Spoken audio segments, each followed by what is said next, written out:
Halo Sobat Markiton, dimanapun kalian berada. Gimana, masih jadi beban keluarga? Kalau iya, kalian harus dengarkan quote satu ini. Tetaplah hidup meski dirimu tak berguna, karena ketidakbergunaanmu adalah bahan gibah untuk tetanggamu. Nah, biar imun kalian tidak turun kalau terlalu banyak diomongin tetangga, kalian harus simak film action Korea yang satu ini. Film ini berjudul Hitman Agent Jun 2020. Biar kalian tidak penasaran kayak hantu-hantu kuntilanak, langsung saja mari kita tonton. Di awal film kita diperlihatkan seorang bocah yang sedang menggambar di lantai. Dia ini bernama Jun dan dia baru saja mengalami kecelakaan bersama kedua orang tuanya. Nah, kedua orang tuanya ini meninggal, tapi anak ini tidak ada sedih-sedihnya dari raut wajahnya. Mungkin dia agak-agak psikopat kali ya. Lalu datang seorang laki-laki bernama Dugyo. Dia adalah seorang agen rahasia yang sedang mencari anggota baru. Dan Jun ini memenuhi kriteria sebagai calon anggota karena dia adalah bocah yang sangat pemberani, tak mengenal takut, dan jago berkelahi. 만화를 그리면 기분이 좋아져요. Lalu scene berpindah memperlihatkan Jun sudah tumbuh dewasa dan telah menjadi seorang agen profesional, tapi bukan agen LPG tentunya. Waktu itu ia sedang beraksi dan melumpuhkan komplotan penjahat seorang diri dengan sangat mudah. Lalu adegan berpindah ke sebuah ruangan yang memperlihatkan Dugyo memimpin sebuah pertemuan dengan para agen. Ia bukan agen LPG tentunya. Di layar diperlihatkan sosok target utama yang bernama Jason dan dia adalah seorang teroris yang baru saja meledakkan sebuah bank. Nah, yang baru saja dilumpuhkan oleh Jun itu ternyata adalah adiknya Jason yang si teroris itu. Jun ini adalah agen terbaik, tapi meskipun demikian ia tetap tak bisa meninggalkan kebiasaan lamanya, yaitu menggambar kartun. Jun dan Dugyo sedang berdiri di depan sebuah ruangan interogasi. Lalu datang seorang bocah bernama Chul. Dia baru saja direkrut dan akan menjadi agen terbaik ketika sudah besar nanti. Nah, mereka bertiga ini adalah agen terbaik dari angkatan masing-masing. Nah, dulu si Jun ini dibimbing langsung oleh Dugyo. Dan Chul akan dibimbing langsung oleh Jun. Dan inilah sebuah tradisi, senior mengajarkan junior. Tiba-tiba saudara Jason meninggal karena tak kuat menahan siksaan. Nah, saat itu si Jun ini langsung mendapatkan misi untuk menghabisi Jason sebelum dia tahu kalau adiknya telah mati. 영정 사진은 이걸로 해. Si Jun kemudian melakukan penerjunan payung dari sebuah helikopter untuk menuju sebuah pulau yang disinyalir itu adalah markasnya Jason. Tapi karena keadaan waktu itu sedang terjadi badai, nah parasutnya si Jun ini tidak mau terbuka hingga akhirnya dia jatuh ke lautan. Nah, kemudian si Jun ini dinyatakan tewas meskipun mayatnya tidak ditemukan. 우린 너의 희생을 잊지 않을 거다. Tiba-tiba di sebuah pantai yang indah terlihat Jun sedang berenang. Ia ternyata selamat dan sengaja memalsukan kematiannya dan berkata bahwa dia akan menjadi seorang kartunis terkenal alias tukang gambar komik. 15 tahun kemudian, kita diperlihatkan Jun sedang meraut pensil untuk menggambar komik. Ia tinggal di sebuah rumah sederhana dan telah memiliki istri yang bernama Mina dan seorang putri bernama Kayong. Namun ternyata Jun belum berhasil menjadi kartunis terkenal. Bahkan ia hampir tak punya penghasilan dari menggambar komik. Karena itu, Jun ini sering dimarahi oleh istrinya, bahkan sesekali dikeplak.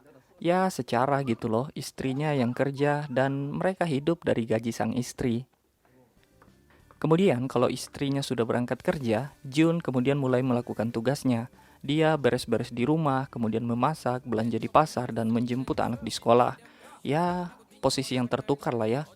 Hari itu Kayong dan Jung main ayunan. Kayong menceritakan kalau dia bersama teman-temannya membaca komik online ayahnya.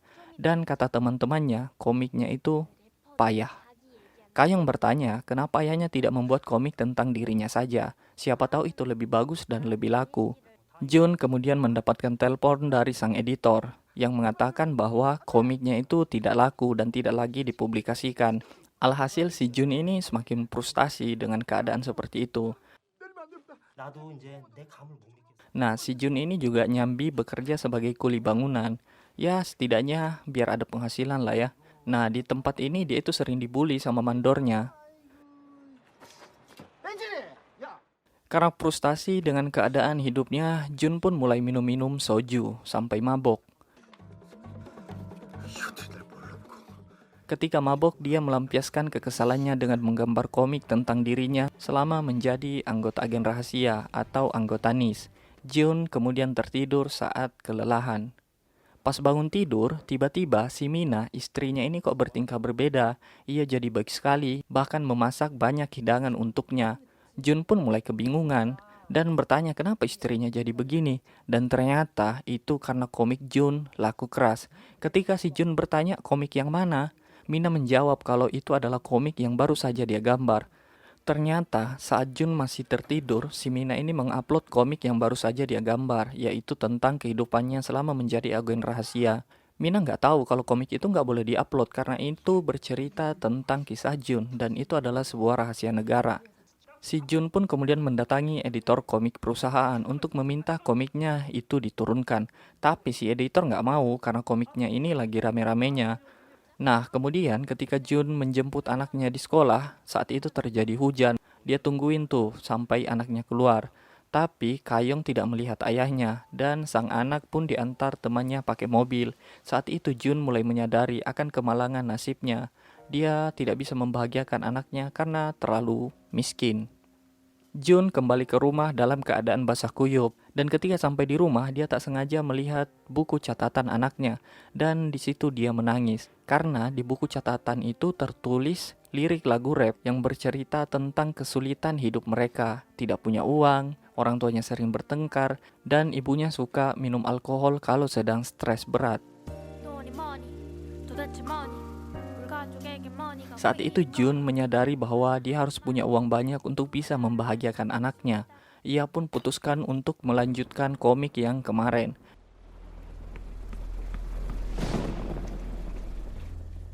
Dan ternyata komik itu banyak disukai orang. Bahkan Jun berhasil membelikan anaknya sebuah keyboard piano. Ya organ tunggal lah. Tapi karena komik itu, organisasi NIS pun tahu kalau ada yang aneh soal kematian Jun. Mereka pun mulai menyelidiki keberadaannya si Jun. Nah, si Chul ternyata sudah tumbuh dewasa dan kini dia juga jadi agen profesional juga. Si Chul pun mendatangi sang editor untuk menanyakan tentang si Jun. Ternyata si Jun telah mengganti namanya menjadi Kim sebagai penyamaran. Dan orang-orang tak percaya kalau dia itu agen rahasia, ya karena di mana-mana dia dibully. Apalagi di proyek bangunan, tiap dia masuk pasti akan dibully sama mandornya. Mereka pun mengetahui keberadaan si Jun, dan si Jun hendak ditangkap di proyek bangunan. Jun kabur ke dalam WC dan terjadi pertempuran yang epik antara satu lawan banyak di sana. Nah, kebetulan di sana juga ada sang mandor yang suka sekali membulinya. Dia baru sadar kalau ternyata si Jun ini seorang yang mengerikan. Baru dah dia itu takut sama si Jun. Si Jun kemudian berhasil mengalahkan anggota NIS itu dan kemudian berhasil kabur dari sana dan pulang ke rumahnya. Ketika sampai di rumah dia tidak menemukan anaknya, artinya dia belum pulang dari sekolah. Nah di situ dia langsung telepon istrinya karena panik terjadi apa-apa. Tiba-tiba si Jun ini diserang oleh pasukan khusus dan Jun berhasil dilumpuhkan. Si Jun ini ternyata juga diincar oleh pasukan Jason. Gara-gara komik itu juga, karena di sana juga ada bercerita tentang si Jason. Kemudian terjadi reuni antara Chul dan Jun. Chul ini nampaknya sangat kecewa sama idolanya. Dugyo pun juga ikut marah-marah pada Jun karena telah menipu mereka dengan kematian palsunya itu. Tak lama datang sebuah telepon dari Jason. Ternyata istri si Jun sudah disekap olehnya. Jason akan membunuh istrinya kalau si Jun nggak mau datang. Nah, karena si Jun ini lagi ditangkap oleh NIS, mulai dah tuh insting agen khususnya hidup kembali. Dia cari-cari cara supaya bisa lolos.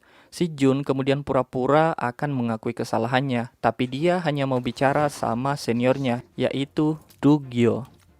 Ternyata si Jun melakukan sebuah trik dan kemudian berhasil membebaskan dirinya dari borgol dan menjadikan Dugyo sebagai sandera.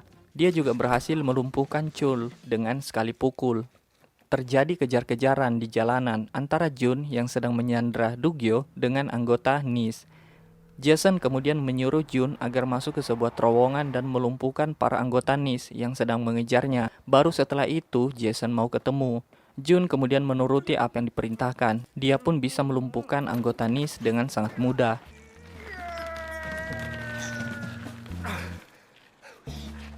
Jun pun melanjutkan perjalanan bersama Dugyo tanpa ia tahu kalau seorang anggota Jason datang dan menembaki semua anggota NIS di terowongan yang sedang pingsan itu. Karena tidak terlihat oleh kamera CCTV, maka dengan kejadian itu si Jun lah yang akan jadi tersangka pembunuhan anggota NIS.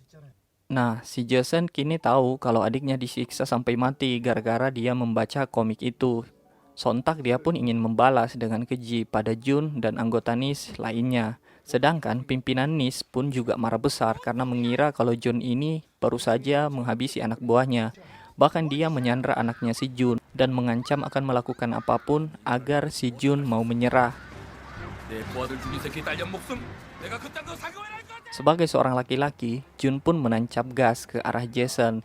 Si Mina udah dibikin GR tuh sama tingkah suaminya yang datang menyelamatkannya. Tapi pas sudah dekat, Jun malah membuat mobilnya putar balik. Si Mina pun dibuat jengkel atas sikap Jun. Dia kira suaminya kabur. Dia nggak tahu kalau si Jun ini pergi untuk menyelamatkan anaknya.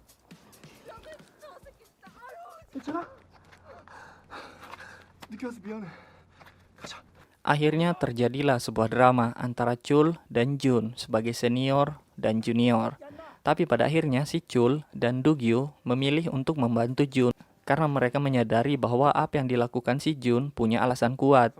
Mereka pun pergi ke sebuah ruangan rahasia. Itu adalah ruangan milik Chul yang sebelumnya dipakai oleh Jun dan sebelumnya lagi dipakai oleh Do-gyu. Jadi ruangan itu akan selalu diwariskan pada agen rahasia yang menjadi andalan.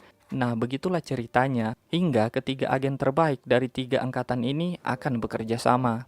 Mereka pun mempersiapkan senjata untuk menyerang Jason, dan di tengah perjalanan, Jun memukul Chul sampai pingsan.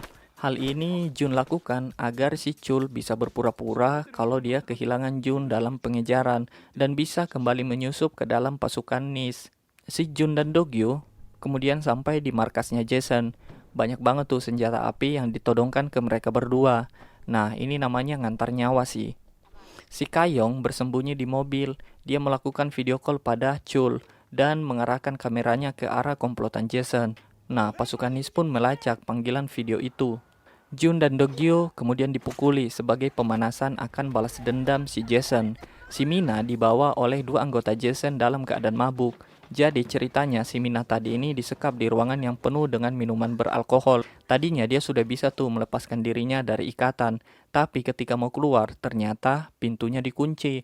Si Mina ini punya karakter buruk. Dia itu suka mabuk-mabukan kalau sedang tertekan. Nah, kebetulan di sana banyak minuman jadi mabuk dah dia di sana. Si Mina tiba-tiba berubah jadi seorang petarung yang hebat ketika melihat suaminya sedang dipukuli. Ternyata si Mina ini memiliki kemampuan bertarung yang hebat, dipadukan dengan jurus mabuknya. Dia berhasil mengalahkan semua anggota Jason seorang diri. Tapi ternyata aksi epik Mina itu hanyalah hayalannya sendiri, alias dia sedang dalam pengaruh alkohol. Si Jason kemudian menyiksa Do-gyu dengan kursi listrik seperti apa yang terjadi pada adiknya.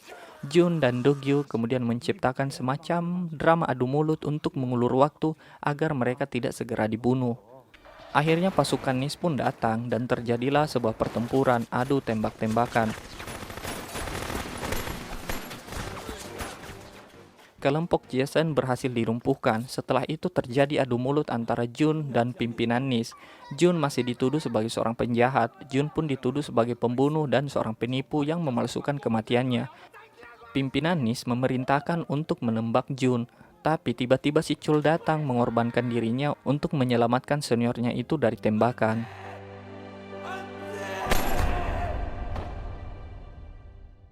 Lalu tiba-tiba pasukan NIS diserang oleh anggota Jason yang baru saja melakukan sabotase pada sniper. Jason kemudian berhasil melepaskan dirinya, kemudian menembak Jun berulang kali.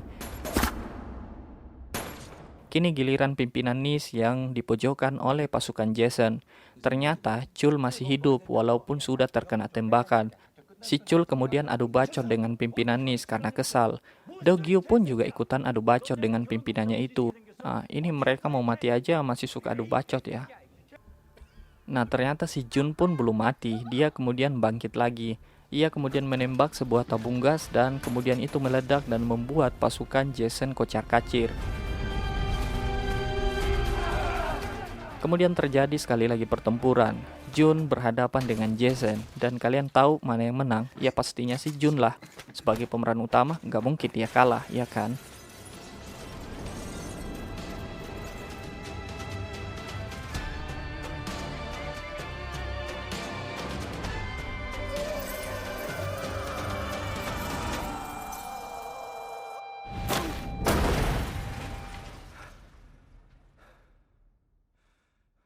Lalu film ditutup dengan ending ketika si Jun membuat komik terbaru tentang dirinya. Begitu saja alur film kali ini. Terima kasih telah menonton. Jangan lupa like, komen, dan subscribe. Markiton, mari kita tonton. 날 믿어주는 사람이 이렇게 두 분이나 있는데 내가 못할 것 같냐?